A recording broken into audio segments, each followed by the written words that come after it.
বিশেষ উদযাপনের দিন, মিরাজময় দিন বললেও ভুল হবে না। ব্যাটে বলে অনন্য মিরাজ একই দিন সেঞ্চুরি ও 5 উইকেটের কীর্তি গড়লেন। স্বপ্নের মতো দিন কাটল মিরাজের। 7 নম্বরে নামা একজন ব্যাটারের কাছে আর কি আশা করা যায়, যদিও নামের পাশে অলরাউন্ডার ট্যাগ দায়িত্ব বাড়িয়ে দেয়। মিরাজ ব্যাটিংয়ে যা করে দেখালেন তা অসাধারণ, অবিশ্বাস্য। নানা বিশেষণে বিশেষায়িত হতেই পারে। যখন দলের রান 5 উইকেটে 267, তখন 22 গজে আসেন মিরাজ। সেখান থেকে শেষ পর্যন্ত লড়াই চালিয়ে যান। টাইগারদের শেষ ব্যাটার হিসেবে যখন আউট হলেন, তখন নামের পাশে 104 রান। ক্যারিয়ারের দ্বিতীয় সেঞ্চুরিটা ছিল অনিশ্চয়তা ও রোমাঞ্চে ঠাসা। শেষ উইকেটে হাসানকে নিয়ে ছুঁয়েছেন ম্যাজিক ফিগার। ব্যাটিংয়ের পর বোলিংয়েও ঝলক দেখান মিরাজ।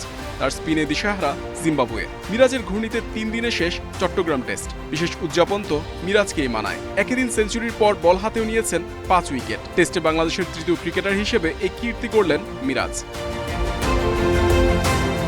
এর আগে একই টেস্টে সেঞ্চুরি ও 5 উইকেটের কীর্তি বাংলাদেশ দলে ছিল সাকিব আল হাসান ও সোহাগ গাজীর। মিরাজের নাম এই তালিকায় তৃতীয় সংযুক্তি। মিরাজ কীর্তি করেছেন আরও। বাংলাদেশের দ্বিতীয় ক্রিকেটার হিসেবে টেস্টে 2000 রান ও 200 উইকেটের ক্লাবেও ঢুকেছেন তিনি, যা সব মিলিয়ে 26তম। দারুণ এই অর্জনের পরও নিজেকে সাকিবের সাথে তুলনা করতে চান না মিরাজ। ভাই একটা জিনিস দেখেন, আপনি যেটা বললেন যে সাকিব ভাইয়ের অর্জন অনেক বেশি, আমরা জানি, ঠিক আছে।